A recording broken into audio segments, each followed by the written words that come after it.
c'est fluide, c'est jamais mort, et ainsi de suite. Donc, un être qui est conscient n'est jamais pris trop longtemps dans des systèmes de valeurs qui ne lui sont plus utiles. C'est là que je veux développer à peu près là. Dans des systèmes de valeurs qui ne sont plus utiles. Donc, il y a des périodes dans notre vie où les systèmes de valeurs nous sont utiles parce que ça fait partie des mesures puis des démesures de notre conscience. C'est à l'intérieur de ces systèmes de valeurs-là que l'âme vibre, que l'âme prend son expérience, ainsi de suite. Mais au fur et à mesure qu'on devient mental, que l'homme rentre de plus en plus dans son esprit, il en arrive à pouvoir rentrer dans des systèmes de valeurs, sortir des systèmes de valeurs, rentrer dans des systèmes de valeurs, sortir des systèmes de valeurs, ainsi de suite. Il devient très agile à entrer et à sortir de ces systèmes-là qui font partie du jeu de sa personnalité avec d'autres personnalités dans le monde. Bon, exemple. Si vous vous mariez, vous avez une belle-mère, c'est évident que vous allez entrer dans un système de valeurs. Vous allez être obligé d'utiliser un certain système de valeurs avec votre belle-mère.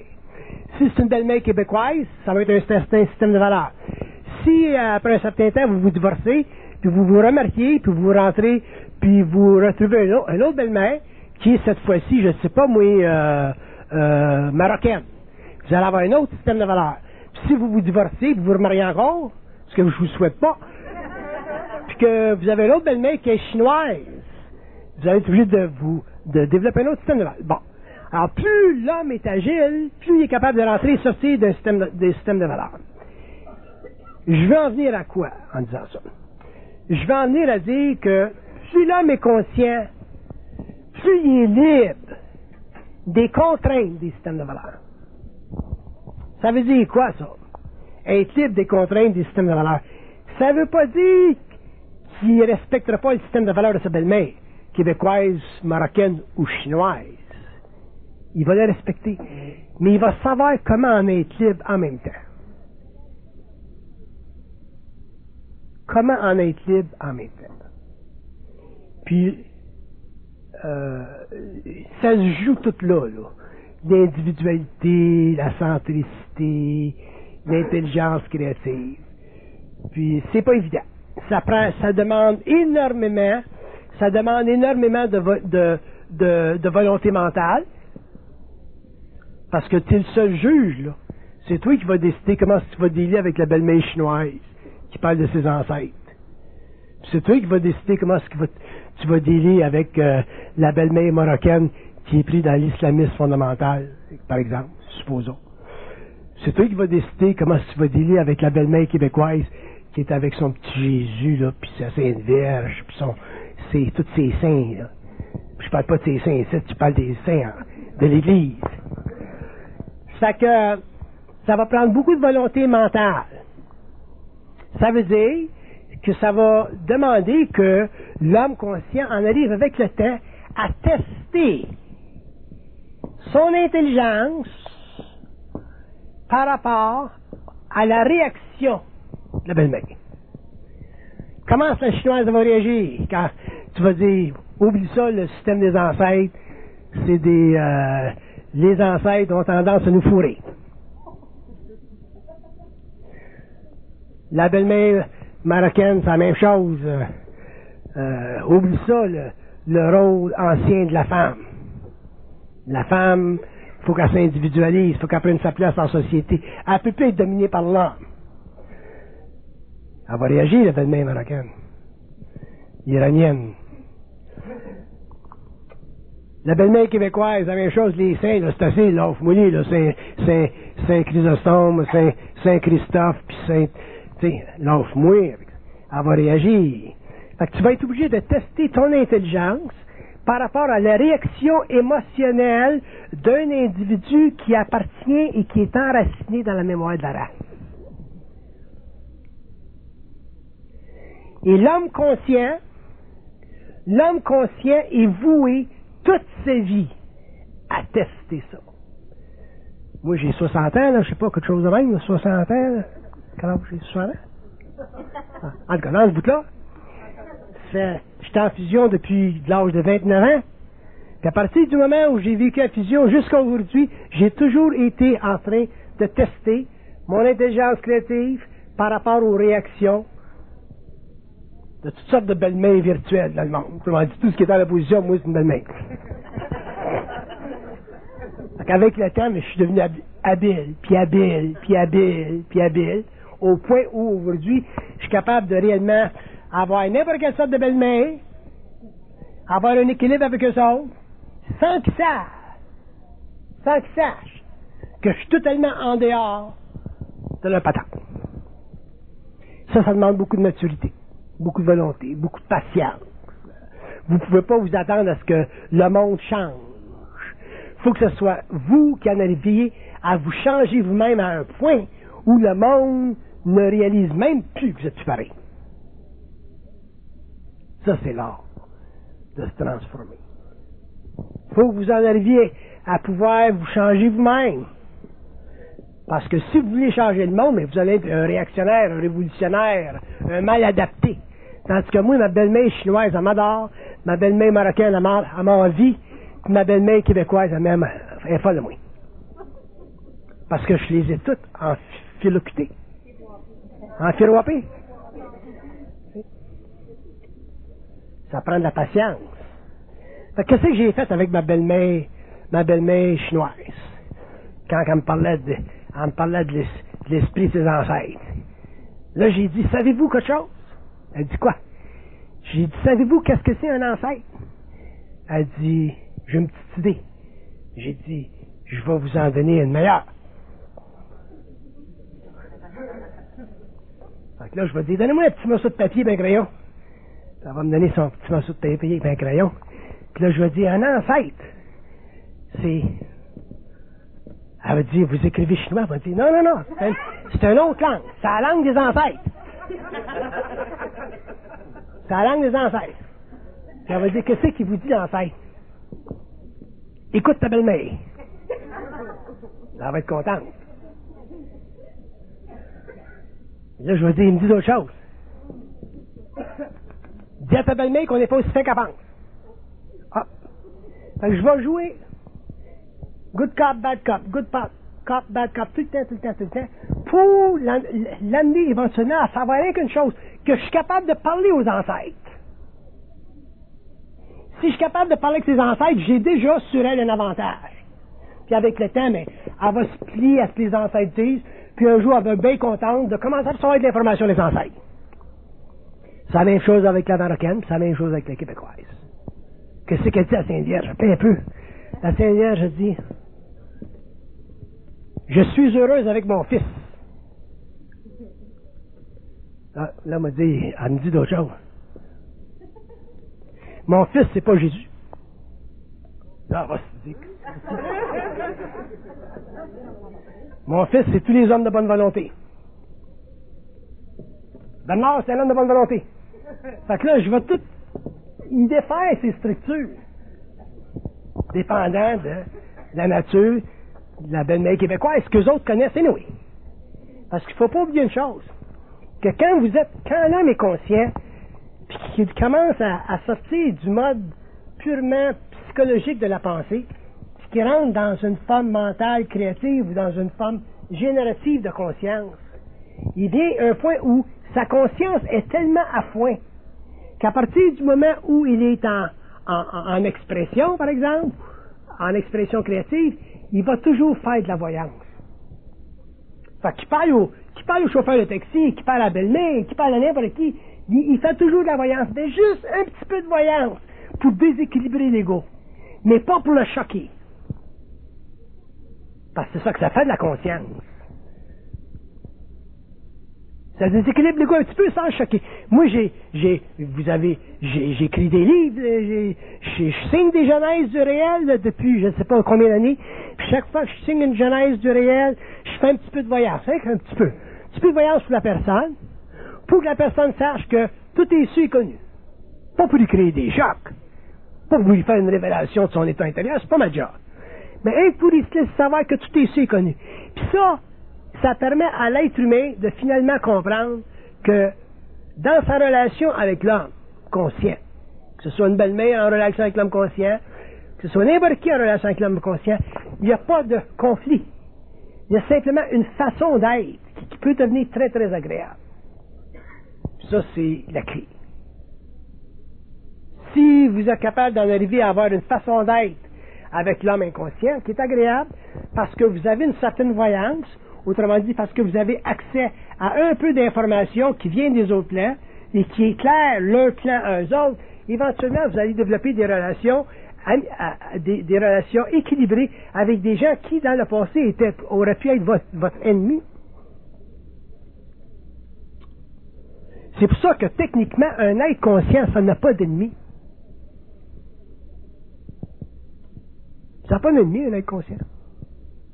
Pourquoi? Parce que son intelligence ne va pas servir à polariser l'énergie de l'autre. Elle va simplement servir à mettre l'énergie de l'autre en confiance par rapport à la sienne. Que ce soit un boss, que ce soit n'importe qui, ça agit toujours pareil. Toujours pareil. Je suis allé voir un chirurgien plastique une fois avec ma femme, puis je suis rentré dans son bureau, puis j'ai dit, là je faisais exprès, naturellement, je fais du théâtre.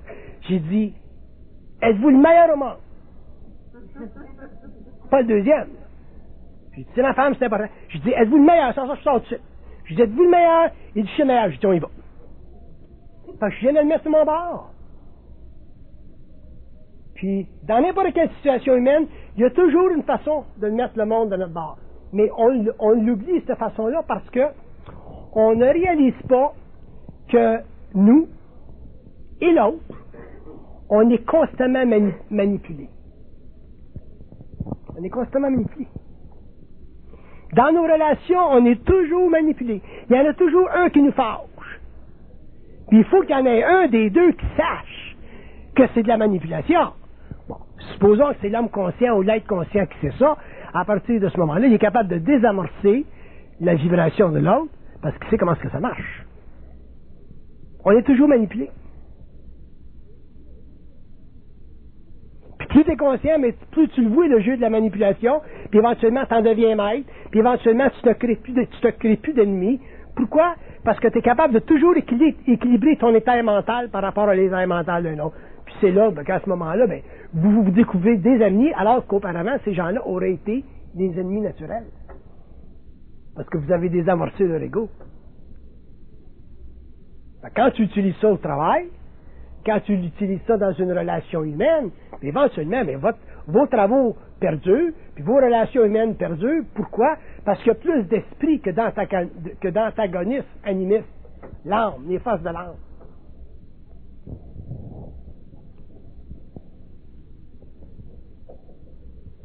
Il y a un type qui est venu me voir au restaurant aujourd'hui, j'étais assis dans un petit restaurant d'ailleurs, là, puis il voulait de l'argent, il voulait me quitter de l'argent. Puis moi, c'était ni d'un bord ni de l'autre, compte-moi ta salade, fait que là il vient, puis il me compte sa salade, puis il se met dans un mood de petit chien, là, il fait petit, là. Bon. Fait que, dans ce temps-là, moi je me mets totalement dans un état mental. Je peux y en donner de l'argent, comme je peux ne pas y en donner, je ne sais pas ce que je vais faire. Fait que quand il m'a compté sa salade, j'ai dit non, aujourd'hui, j'ai pas le goût de t'en donner. J'ai pas un mot de plus. J'ai pas dit, peut-être la prochaine fois. J'ai dit non, aujourd'hui, j'ai pas le goût de t'en donner. Puis ça l'a surpris. J'ai dit, OK, merci, ouais, puis il est parti. J'aurais pu dire d'autres choses. Mais j'ai pas dit, mange la merde, ou va te trouver ton job, calice, ou non, j'ai dit, aujourd'hui, j'ai pas le goût de t'en donner. Mais la vibration était juste correcte. Aujourd'hui, j'ai pas le goût de t'en donner. Puis de la conscience, c'est supposé être capable de ne pas créer d'animosité avec une autre conscience. Mais ça, c'est toute l'histoire de l'humanité, là. Remis en question. C'est pas facile. Pourquoi c'est pas facile? Là, je fais de la voyance, là. Puis ça dit, c'est pas facile parce que vous savez pas jusqu'à quel point vous êtes manipulé. On ne sait pas. Si on savait jusqu'à quel point on est manipulé, on aurait ce que Socrate disait, la conscience de soi. L'homme se connaîtrait lui-même. Fait qu'on ne sait pas jusqu'à quel point on est manipulé. La conscience te permet de savoir jusqu'à quel point tu es moins manipulé. Puis un jour, la conscience te permet de savoir que tu n'es plus manipulable. Quand tu n'es plus manipulable, tu peux faire ce que tu veux. Avec n'importe quelle belle-main, tu n'as plus de problème. Pourquoi? Parce que tu n'es jamais en réaction contre. Puis le problème de l'homme, c'est que l'homme est toujours en réaction contre. Puis quand vous êtes en réaction contre, éventuellement vous perdez de l'énergie, vous vivez de l'adrénaline pour rien, vous abîmez vos organes, vous vous mettez dans des états émotifs abominables. Quand vous êtes dans des relations d'amour, d'intimité qui se rupturent, c'est abominable. Plus pour les femmes que pour les hommes en général. Quand vous perdez votre job, c'est abominable. Tout est abominable. Fait que vous vivez bien plus dans l'abomination de votre conscience que dans le plaisir de votre conscience. Pourquoi? Parce que vous êtes en réaction. Vous n'êtes pas capable de savoir et de mesurer jusqu'à quel point vous êtes manipulé. Là, vous allez dire, ben, comment est-ce qu'on peut savoir qu'on est manipulé? Ça ne nous a pas été indiqué, ça ne fait pas partie de notre psychologie, et ainsi de suite. Bon. Il y a des façons faciles de savoir comment vous êtes manipulé. Puis je vais vous en donner une très facile, c'est pour vous faire reconnaître que c'est jamais la faute de l'autre. Fait que mets-toi dans une relation de couple ou dans une relation intime, si tu veux, là, puis pars du principe que c'est jamais la faute de l'autre, puis tu vas voir jusqu'à quel point tu es manipulé. Même dans ta relation avec ton boss, c'est jamais la faute de ton boss. C'est toujours toi qui es en réaction.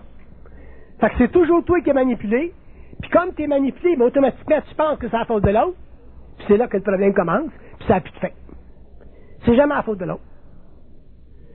C'est une illusion très grave de penser que l'autre veut nous faire du mal. Parce que l'autre aussi est manipulé.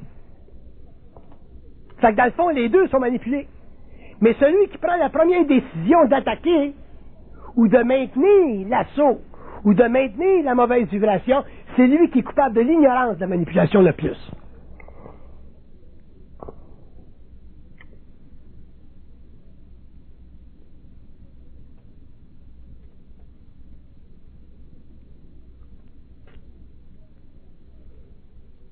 Puis la manipulation de l'ego,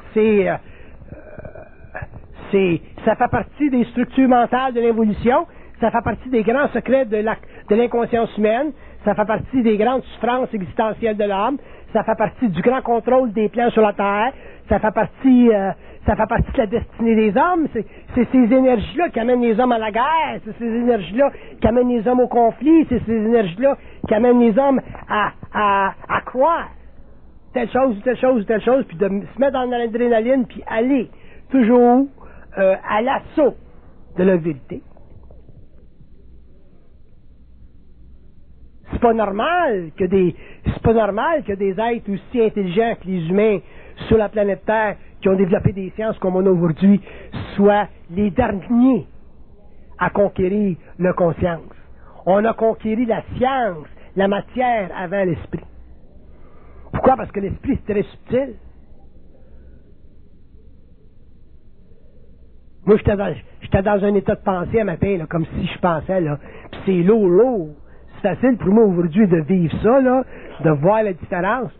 Puis j'ai été obligé automatiquement d'intervenir et de dire, bon, ben arrêtez-moi ça, là, c'est fatigant, ça. Penser de même. C'est abominable de penser. Dans ce que vous autres pensez, c'est normal, ça fait partie de votre expérience de tous les jours. Tandis que pour moi, penser, c'est abominable. C'est réellement... c'est abominable. Ça fait que... comprendre, avec la psychologie évolutionnelle qui est en train de se développer sur la planète aujourd'hui, on va en arriver à comprendre ces mécanismes obscurs-là de la pensée, mais il faut que l'on en arrive finalement à les utiliser, ces mécanismes, de la voir la manipulation. Puis où vous pouvez la voir le mieux, c'est quand vous êtes en réaction ou que des êtres sont en réaction avec vous autres. Autrement dit, quand vous êtes dans des situations de conflit. Quand vous êtes dans des situations de conflit, la première chose que vous devez faire, c'est d'apprendre à diffuser le conflit. Pas attendre que l'autre le fasse. Vous autres, faites-le. Parce que vous êtes les deux manipulés. Il n'y a pas un que vous, il y a l'autre aussi. Fait que c'est à vous autres, si vous êtes plus intelligent, c'est à vous autres à éliminer, à diffuser le conflit. Et là, vous allez voir une grosse résistance. Ça fait mal de diffuser un conflit. Quand tu te bats avec ta blonde, là, tu chacun avec ta blonde ou avec ta femme, là. Puis ça, c'est hot dans la maison, là. Puis c'est dur d'aller le voir, ton chum, ou d'aller voir ta blonde, puis tu oublies ça, là. C'est tough. C'est tough, c'est dur. Il y en a qui sont même pas capables de le faire. Ça dure des jours, des semaines. Puis il y a un plaisir subtil là-dedans, là. M'en faire attendre calice, puis qu'elle mange de la merde, puis les pensées passent, là, tu sais. Puis ça colle à tes artères, puis tu y crois. T'avouais pas la manipulation. Il n'y a pas un des deux qui dans sa tête dira à l'autre mange de la merde. Ça n'existe pas, ça se fait pas. L'ego ne parle pas de même. L'ego ne dit pas à sa blonde mange de la merde. C'est des plans qui communiquent la pensée à l'ego, puis l'ego pense qu'il pense ça, puis qu'il subit ça. Mais un jour, l'homme va savoir réaliser que ça marche pas de même. Ça n'existe pas de la pensée. De la pensée, ça n'existe pas. C'est toujours de la communication, de la réflexion, c'est l'illusion de la communication. La conscience de la communication, c'est le début de la conscience télépathique. Une pleine conscience télépathique, la pensée n'existe plus, tu es dans une conscience générative. Fait que des conflits que vous vivez entre vous autres, dans vos jobs, ainsi de suite, vos conflits interrelationnels, utilisez-les pour avoir une mesure du degré de manipulation de vos égos au niveau du mental inférieur réflectif. Ça fait partie de votre conscience astrale. C'est normal. J'ai rien contre ça. On est tous pareils. Des milliards sur la planète, comme ça. Mais maintenant qu'on commence à savoir, qu'on commence à accéder à une psychologie réelle, une psychologie de l'homme, une psychologie de la pensée, appelez ça comme vous voulez, bon, il est temps que l'homme commence à utiliser ça, cette science-là, pour finalement voir clair dans ses conflits, puis lui, en même temps, commencer lui-même, en premier, à les éliminer, ces conflits-là. Mais pour pouvoir les éliminer, ces conflits-là, ça demande que vous ayez plus d'amour que de l'autre. Puis quand je parle d'amour, là, je parle pas là, ça, là. De l'amour, c'est de l'intelligence en action. De l'amour, c'est pas un sentiment. Le sentiment, là, c'est le côté basic de l'amour. Mais de l'amour, c'est de l'intelligence en action. Fait que si t'aimes réellement ton chum, ou si t'aimes réellement ta femme, ou si t'aimes réellement ton enfant, ou whatever it is, ou même ton boss, tu devrais être capable, le premier, de diffuser le conflit. Ouais, excusez-moi patron, j'ai fait une erreur. Tu viens de diffuser le conflit. Tabarnak, je te l'avais dit que c'est pas de même qu'il faut le faire. M'a crissé à la porte. Hostie de niaiseux. Si t'es capable de diffuser ce conflit-là, t'es prêt à travailler pour Pelado.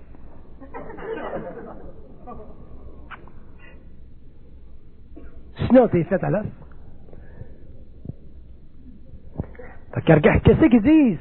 Qu'est-ce qu'ils disent au niveau de la diffusion des conflits entre les hommes?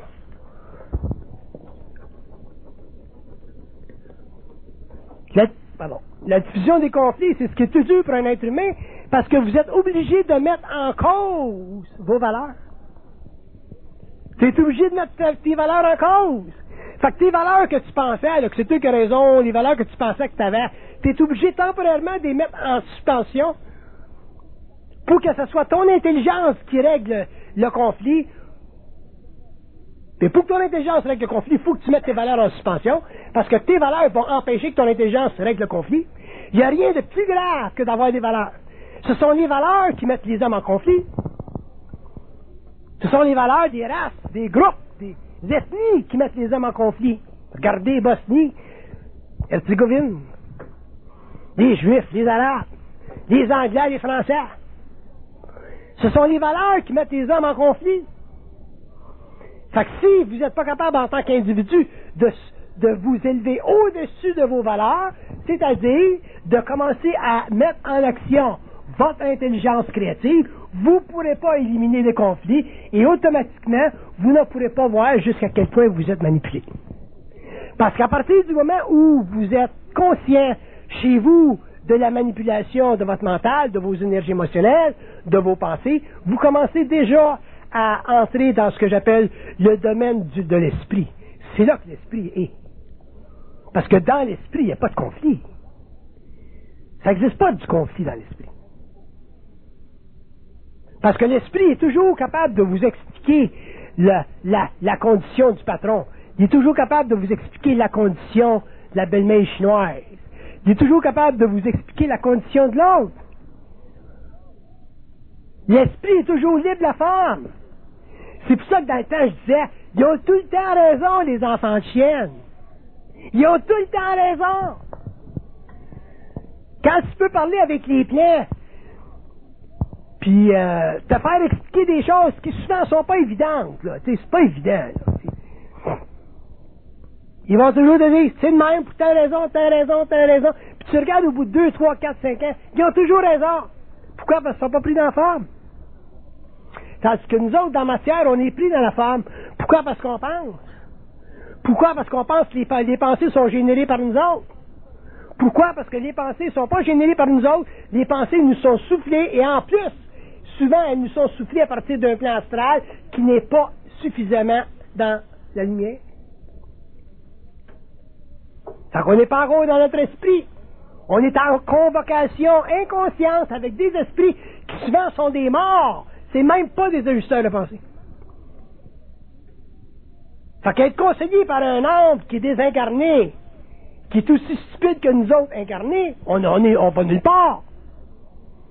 Fait qu'il faut que tu les flushes, eux autres, avant de pouvoir finalement traiter avec des esprits qui sont pas incarnés, puis qui n'ont jamais été incarnés, puis qui font partie de ce qu'on appelle le monde pur de la pensée mentale. C'est là qu'on commence à avoir la game, puis à comprendre la game, puis à réaliser que même si l'homme vit dans une société complexe, il est capable d'être très libre. Même si l'homme vit dans une société où l'ordre, où la beauté se retire graduellement, temporairement, parce que ça fait partie d'un cycle de mortalité qui va mener finalement à un cycle de reconstruction plus tard, lui, l'individu, ben, il n'est pas en train de capoter sur le tape. Mais s'il ne sait pas qu'il est manipulé, puis qu'il vit dans un temps comme on vit aujourd'hui, il va capoter sur le tape. Puis c'est pour ça qu'il y a de plus en plus de monde qui capote sur le tape. J'en vois constamment sur la rue, ça se parle seul, c'est perdu, c'est...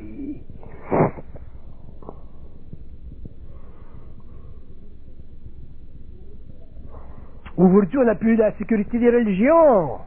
On n'a plus la sécurité... on n'a plus la sécurité du calme social. On n'a plus la sécurité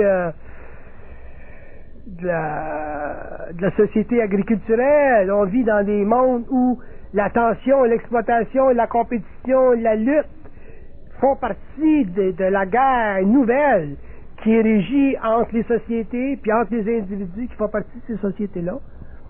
On vit dans le monde du capital. Il n'y a pas de plus grande puissance que la capitale. C'est encore plus puissant que les idéologies. Les Chinois, avec leurs idéologies marxistes, c'est la petite bière comparée avec le pouvoir capitaliste américain. Les radios vont rentrer, les emails vont rentrer, les computers vont rentrer, les télévisions vont rentrer. Il n'y a rien qui peut empêcher ça. Ça fait partie de la science. Ça fait partie de l'assaut. De l'assaut des forces nouvelles dans une civilisation ancienne. Faut que ça saute. Ça va sauter. La Chine, elle va sauter. Elle va se transformer, qu'elle veuille pas. Elle va se transformer. L'Europe s'est transformée. Le Japon s'est transformé. Veut pas. Il n'y a rien à faire. Pourquoi? Parce que la technologie, c'est la matérialisation de l'esprit dans la matière. Il n'y a rien de plus extraordinaire qu'un computer.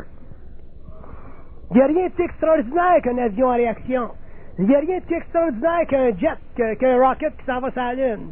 Il n'y a rien de plus extraordinaire qu'un homme qui est déposé sur Mars par des robots. Ça, c'est rien, c'est de la petite vieille. Imaginez-vous quand l'homme va venir en contact avec des civilisations qui déjà sont sur un autre plan, puis qui nous observent, puis qui ont la capacité de matérialiser, de dématérialiser maintenant, mais qui ne peuvent pas le faire parce que ça sera la destruction de notre civilisation actuelle, sur le plan spirituel, religieux, politique.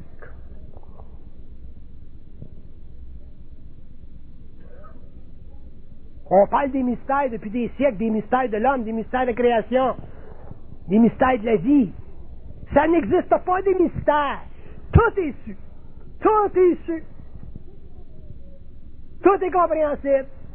Tout est accessible. Pas tout est matérialisable. C'est la seule différence. Pas tout est matérialisable parce qu'il y a des cycles d'évolution qui sont nécessaires avant qu'une race accède au contact avec d'autres races.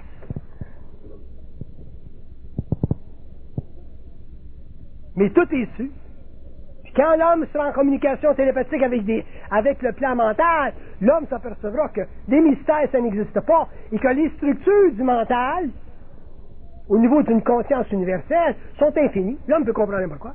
Il peut parler avec n'importe quoi. Il peut parler de n'importe qui. Il peut parler de n'importe quoi.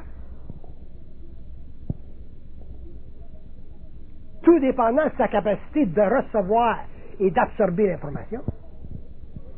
Un gars qui a plus d'émotion et qui est capable de s'entretenir d'une compagnie, d'une télépathie avec le plan mental, il peut investiguer tout ce qu'il veut, du moment qu'au niveau émotionnel, ses émotions ne rentrent pas dans son intelligence. Parce que si tes émotions rentrent dans ton intelligence, là, t'es faite, parce qu'à ce moment-là, la vie sur Terre n'a plus d'importance. La vie sur Terre, elle va devenir bien petite, puis ça peut mener automatiquement à la grande dépression, puis même au suicide. C'est pour ça que c'est pas bon que l'homme en sache trop vite. Il faut que ses corps subtils se construisent. Il faut qu'il en arrive à avoir une architecture mentale suffisamment balancée pour pouvoir toujours être capable de traiter de l'information. Mais c'est pas évident de traiter de l'information. Parler à un homme, c'est une chose, mais parler à un esprit, c'est une autre affaire. Parler à un homme, c'est une chose, parler à un âme désincarnée, c'est une chose, puis parler à un esprit morancier, c'est une autre affaire. Il y a des nuances. Comment est-ce que tu interprètes la communication? Pourquoi est-ce que j'ai toujours dit pendant des années, apprenez à ne pas croire? Parce que si l'homme en arrive un jour à communiquer avec le plan mental et qu'il y a encore en lui de la résonance ancienne liée à la croyance, qui est faite, ils vont vous embarquer à l'os. Pourquoi? Parce que dans la croyance, l'intelligence n'existe pas. La croyance, c'est simplement un mécanisme psychologique utilisé par les plans pour donner à l'homme le réconfort nécessaire à une âme qui est souffrante.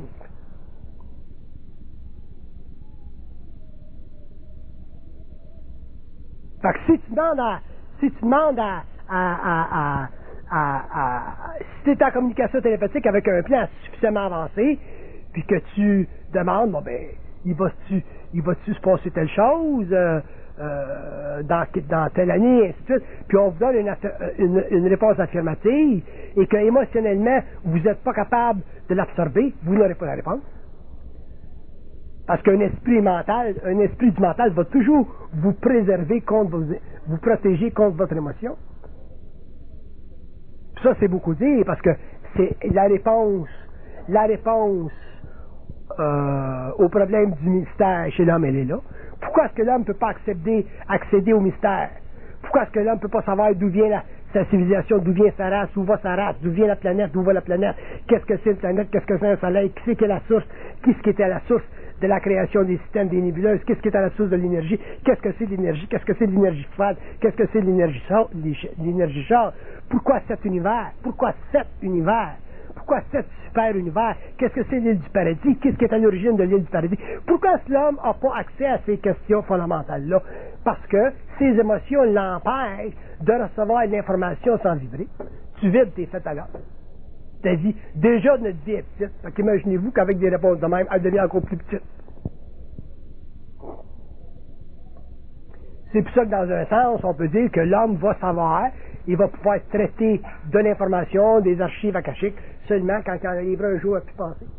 Quand l'homme pensera plus un jour, mais ça c'est simplement télépathique. Puis à ce moment-là, ça sera facile pour lui de traiter de l'information.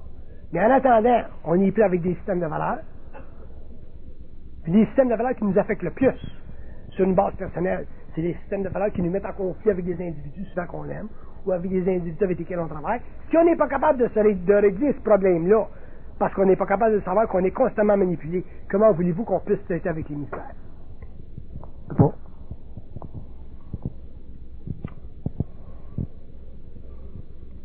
Moi, je me rappelle, il y a bien des années, j'ai eu des gens qui sont venus à mes séminaires qui m'ont dit « Monsieur Bernard, tout ce que vous avez dit en fin de semaine, j'ai compris ça. » J'ai dit « Tant mieux, bien content. » Moi, ça m'a pris des années pour comprendre.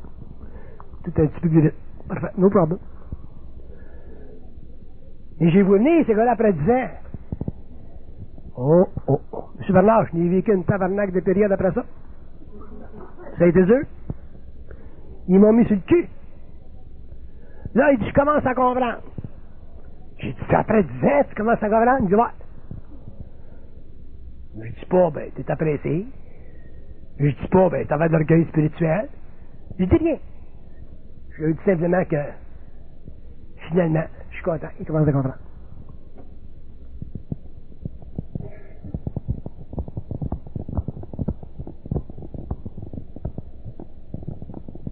Quand j'étais avec Glenn dans le temps à la télévision, je disais, il n'y a rien à comprendre. Le monde disait, comment ça, il n'y a rien à comprendre? On n'est pas venu ici de vous voir pour avoir rien à comprendre. On est venu ici pour comprendre quelque chose. J'ai dit, il n'y a rien à comprendre. Le monde ne comprenait pas ce que je voulais dire. Je ne voulais pas dire que rien, je voulais pas dire que tout se comprend pas. Tout se comprend. Mais il n'y a rien à comprendre, ça veut dire arrêter de chercher à comprendre. Tant que tu cherches à comprendre, il n'y a rien à comprendre. Tu ne peux pas comprendre en cherchant, oui. Une fois tu le sais, passe. Mais il faut qu'il y ait un changement au niveau des vibrations du corps subtil, du corps mental. Là, tu comprends. Comprendre, il n'y a rien là. C'est facile. Mais chercher à comprendre, ça, c'est tough.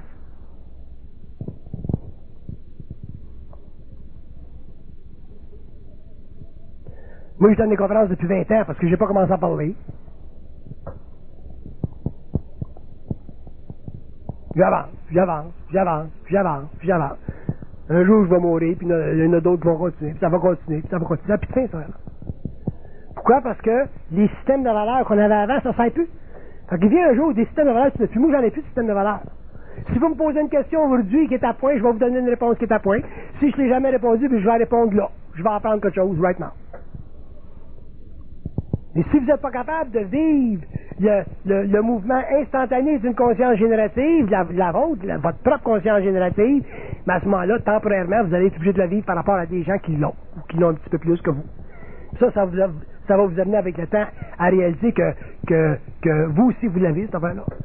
Que cette conscience générative-là appartient à tout le monde, ça fait partie de la conscience de l'homme, ça fait partie de la conscience universelle, puis les hommes s'en vont vers cette conscience-là, puis ça prendra le temps que ça prendra.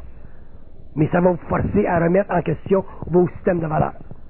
Tu peux pas avoir tu peux pas avoir de système de valeurs quand tu te conscientises, parce que les forces mentales qui sont derrière le tableau de ta conscience égoïque, ils vont te défaire constamment.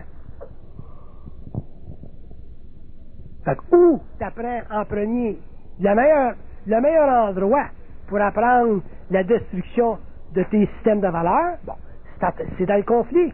Votre conflit, c'est votre... le conflit, c'est la reine. C'est la reine de l'homme. Où vous vivez du conflit dans votre vie, c'est votre arène.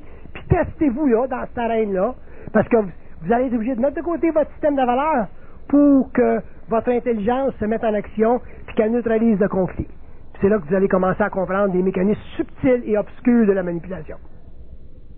Vous allez voir l'opposition en dedans, astrale très forte. Vous allez dire, c'est dur, c'est dur. Je vais dire à ma femme, oublie ça, là, je te sors ce soir, oublie ça. Système de valeur, c'est de l'ego. Ça fait partie de la mémoire de la race. Si vous appartenez aux vieilles races, c'est encore pire. Les vieilles races, là, les anciennes races de la Terre, là, qui sont à l'origine de notre civilisation, les hindous, les indiens, les arabes, les juifs. Quand t'appartiens à ça, ces races-là, c'est du stock. Oui, je m'émerveille devant les gens, parce qu'il y en a des séminaristes qui viennent à mes conférences et qui font partie de ces anciennes races. Les Italiens, les Irlandais. Quand tu t'appartiens à ces vieilles races-là, puis il y a la famille là-dedans, là, la papa, la maman, la grand-maman, sacrement, tu t'en sors plus. T'es fait ailleurs. Fait que si t'as pas de volonté mentale et t'as pas de maturité pour traiter ça avec ça, là, t'es fini. Il y a une petite juive qui vient à mes conférences de temps en temps, je la trouve merveilleuse. J'ai dit, qu'est-ce que tu fais dans mes conférences? Elle dit, je suis venu à la conférence, puis si je t'ai pas venu à la conférence, elle dit, je suis rafette. Mais j'ai dit, tes parents sont faits. Elle dit, maman, ils sont faits. Mais le point n'est pas là. Ils sont d'un autre monde. Ils sont d'un autre temps. Je fais la fête. J'ai dit, faut que tu sois fin avec eux autres. Faut que tu respectes leurs conditions. Elle dit oui. Elle dit, je respecte leurs conditions. Pas de problème, là. J'ai pas de conflit avec eux autres. Elle dit, j'ai appris ça. C'est parfait. Pas facile. On parle d'évolution, là. On parle plus d'évolution, on descend dans la matière, on parle d'évolution. Puis évolution, ça veut dire que l'homme retourne son dos sur le passé. T'es obligé, t'as pas de choix. Ta belle-mère chinoise, tu vas être obligé d'avoir dans une autre lumière. Ou elle va être obligée de voir d'une autre lumière. Mais tu peux pas dire que ça devient pas bonne. Je change simplement l'intensité.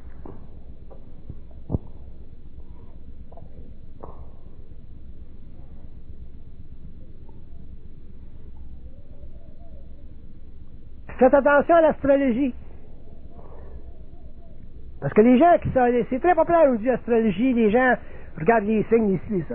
L'astrologie, ça, c'est intéressant. Jusqu'à un certain point. La conscience n'a rien à faire avec l'astrologie. La conscience, ça unifie les signes. Soit Capricorne, capot, crapaud, chameau, whatever, ça n'a pas d'importance. La conscience, ça unifie les signes. Mais si vous n'êtes pas capable de vous unifier dans des signes, participer à différents signes, ça veut dire que vous avez des systèmes de valeurs qui sont caractéristiques de votre âme, qui sont caractéristiques de votre astrologie, qui sont caractéristiques de vos personnalités, et vous allez en souffrir.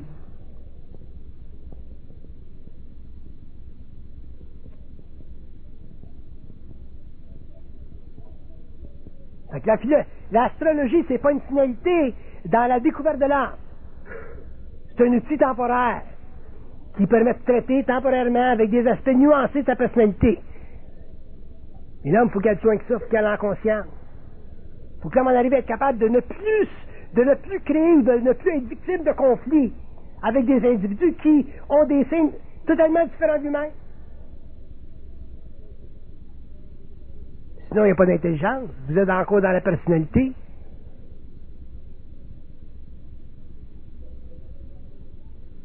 L'astrologie, ça peut être un piège, comme ça peut être un début de reconnaissance de nos diversités psychologiques. J'ai rien contre la diversité psychologique des égaux, mais j'ai beaucoup contre les conflits que la diversité des égaux crée parce que l'homme n'est pas conscient de la manipulation de son être.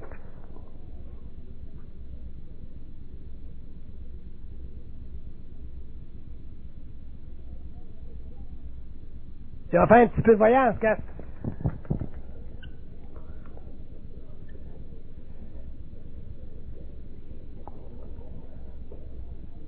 Ils disent, habituez-vous à ne pas être conflictuel, et quand vous l'êtes, à l'être complètement.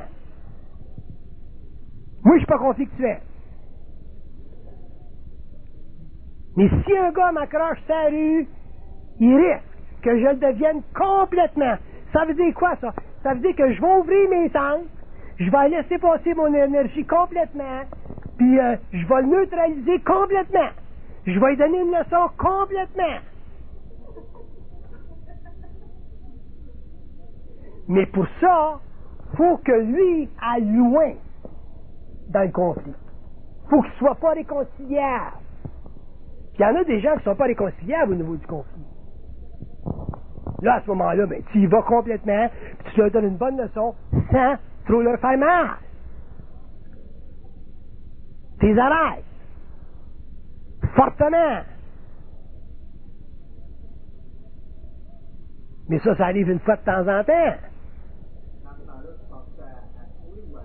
Dans ce temps-là, tu passes toujours à l'autre. Parce qu'il faut que tu le protèges de toi. Parce que dans ce temps-là, tu n'as plus peur. Puis quand tu n'as pas peur, à ce moment-là, c'est important que tu protèges l'autre de ta capacité très grande d'agression.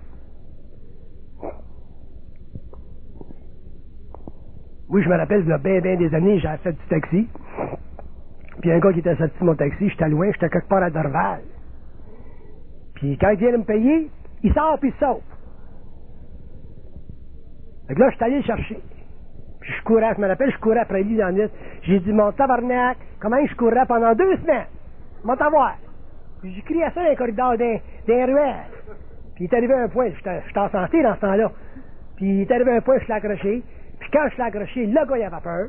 Parce qu'il pensait réellement que je tape le battre. Puis j'ai dit, sais-tu que si c'était pas moi, si ça avait été un autre chauffeur de taxi, il t'aurait crissé une maudite volée. Fait que j'ai dit, la prochaine fois, fais pas ça. Fait que mon agressivité était totale, dans le sens que je suis allé le chercher pendant longtemps. J'ai couru après lui pendant 25 minutes. Puis quand je l'ai accroché, il avait peur. Il ne savait pas si j'avais un range d'un poche ou un gun. Puis qui c'est qu'il a rencontré? Un jésuite. Mais il a eu sa leçon.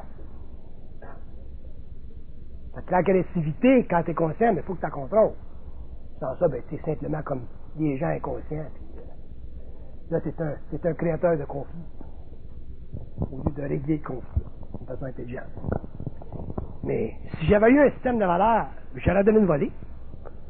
Parce que quand tu n'as pas de système de valeurs, parce que ta conscience n'a pas de système de valeurs, à ce moment-là, tu te sers simplement de l'action de ton intelligence pour donner à quelqu'un une leçon pour qu'il apprenne quelque chose. Quand tu prends un taxi, paye pour.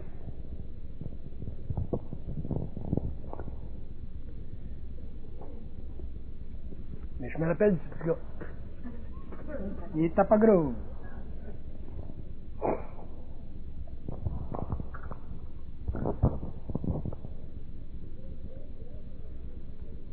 Il y a une autre chose au niveau du conflit qui n'est pas apparent pour l'homme. Le conflit est toujours créé pour vous autres. J'aurais pu prendre un autre gars en taxi. Non, il fallait que je prenne ce moineau-là. Le conflit est toujours créé. Vous savez, quand on était à l'école, on disait que le professeur, il arrivait toujours au bon moment pour voir quand on faisait une faute. Ah, je viens de faire une faute. Hop. Il envoyait toujours. Le boss, sa job, il envoie toujours la crise d'erreur. Hop, tu fais une faute. Boum. Le conflit est toujours créé pour nous mettre en expérience. Quand tu sais ça, quand tu es conscient, tu sais ça. Quand tu n'es pas conscient, tu le sais moins. Quand tu es inconscient, tu ne le sais pas. Fait que c'est là que tu te fais prendre d'un trac. Moi, je le disais en haut, je disais, faites-moi-en pas rencontrer trop souvent des gars de même dans le taxi, parce qu'un jour, là, je vais dépasser la limite, je vais faire exprès, puis là, vous serez responsable de mon action. Je vais parler de moi. On leur dit, il va manger une calice. Je n'aurai pas de culpabilité, moi. Fait que le conflit est toujours créé. Puis regardez-les, étudiez ça dans vos vies, là. Vous allez voir que le conflit, il est toujours créé. Tout le temps. Si on fait un petit peu de voyage, regardez bien ça. Il dit, la vie est tellement occulte que si vous le saviez, vous auriez toujours le faux cul. Tant que c'est caché, la vie, puis c'est occulte. C'est pour ça qu'un homme qui se conscientise, il en arrive à avoir naturellement le faux cul. Moi, j'ai le faux cul tout le temps. Tout le temps. C'est ça qui me donne mon adrénaline, faire des conférences. Je suis toujours dans le faux cul. Ça fait des années que j'ai le faux cul. Souvent, c'est le fou dans mon cul. Je le communique pas aux autres. Dans mon cul. C'est ça qui me propulse. C'est ça qui me fait voir clair. C'est le faux cul qui me fait voir clair. Fait que si le monde m'arrive avec des salades, je vois clair. C'est le faux cul. Pourquoi? Parce que j'ai traité trop d'années avec le mensonge. Fait que je vais mourir, le faux cul. Et à travers ça, ben, ça sert à créer une instruction, à faire voir. Sans ça, c'est totalement philosophique. Je suis pas philosophique. Je communique mon faux cul. Si je vais en France, ben, le faux cul en France.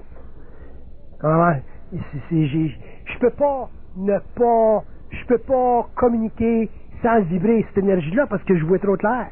Puis je vois trop la souffrance de l'homme, l'abus de l'homme, la manipulation de l'homme, la domination de l'homme, la domination de la femme. Par là.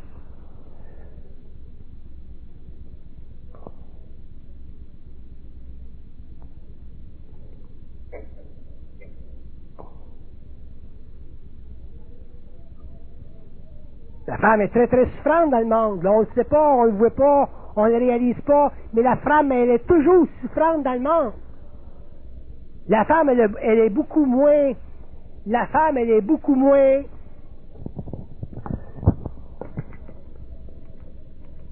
La femme, elle est beaucoup moins gratifiée que l'homme sur la terre.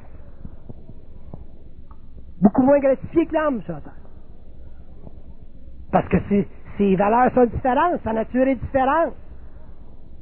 Elle donne l'amour, et c'est ça. L'homme, c'est le travail. Donc la femme est beaucoup moins gratifiée que l'homme sur la terre. Puis plus elle avance en âge, moins gratifiée sur la terre. Beaucoup de souffrance. Je suis probablement le plus grand féministe qui a jamais existé, moi. Mais pas féministe dans le sens des féministes. Féministe dans le sens de l'homme qui réellement veut démontrer au monde que la femme, c'est un être qui a été grandement dominé. Parlant. À Beaumiard. Puis on est au Québec, ici, on est en Amérique, là. Promenez-vous en Chine, promenez-vous aux Indes, promenez-vous en Afrique, vous allez avoir de domination. Promenez-vous en Arabie, vous allez avoir de domination de la femme. Des femmes qui pleurent, des femmes qui n'ont plus d'identité, des femmes qui sont totalement recroquevillées, des femmes qui n'ont plus de feu, des femmes qui se sont totalement données. Ce sont des martyrs perpétuels. La femme, dans ces pays-là, c'est une martyre perpétuelle. Ça va prendre du temps avant que ça change parce que ça demande ça demande une refocalisation des lois sociales, un changement des lois sociales. Abominable. Ça va se faire lentement, mais ça va être long. Ça va se faire beaucoup au 21e siècle. Il va y avoir beaucoup de fragmentation dans ces pays-là au 21e siècle. Beaucoup de conflits, beaucoup de remise en question au 21e siècle. Qui c'est qui va faire ça? Mais ça va être la télévision, la libre information, le mouvement d'information. Qui c'est qui est à la source de ça? Mais c'est les Américains. Le grand pays de l'esprit, de l'individualisme et de la liberté. Malgré tous leurs défauts, ça sera toujours le plus grand pays au monde, les Américains.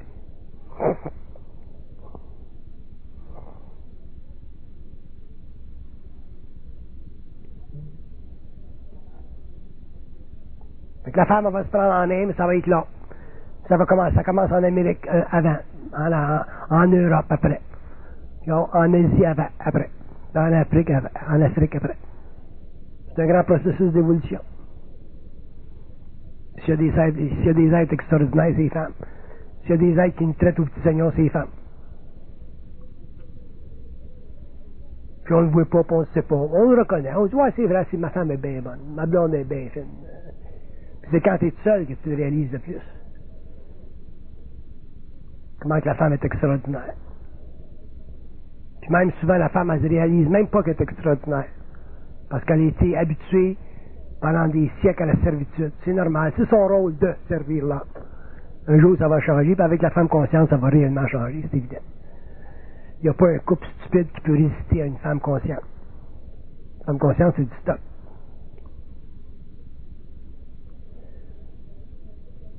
Puis la femme consciente, comme l'homme conscient, éventuellement, peuvent plus prendre de conflit. Ils n'en veulent plus de conflit. Ils veulent vivre réellement dans l'harmonie de leur esprit.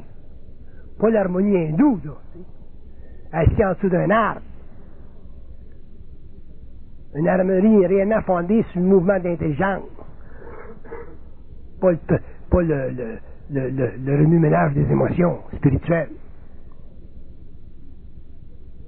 Où il y a une volonté active, créative, de ne pas faire souffrir ton partenaire pour rien, ni l'homme, ni la femme. Ça prend beaucoup de volonté, ça.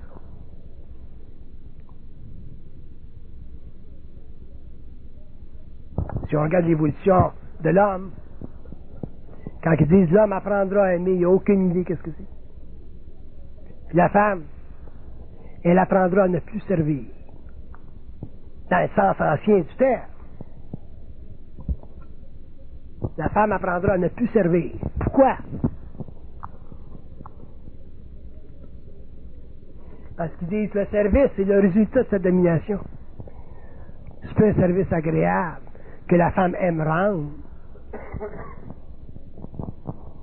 C'est pas comme la blonde qui rencontre son chum, là, puis, ou la femme qui est nouvellement mariée. Là. C'est la femme après 5 ans, 10 ans, 15 ans, 20 ans. Quand le gars la prend, il faut que tu caches. Qui est mon souper, là? As-tu lavé mes shorts, là? Un jour, la femme va vous dire, mange donc la merde. Salez ton souper, lave tes shorts, je sors. Lui, s'il y a un marteau.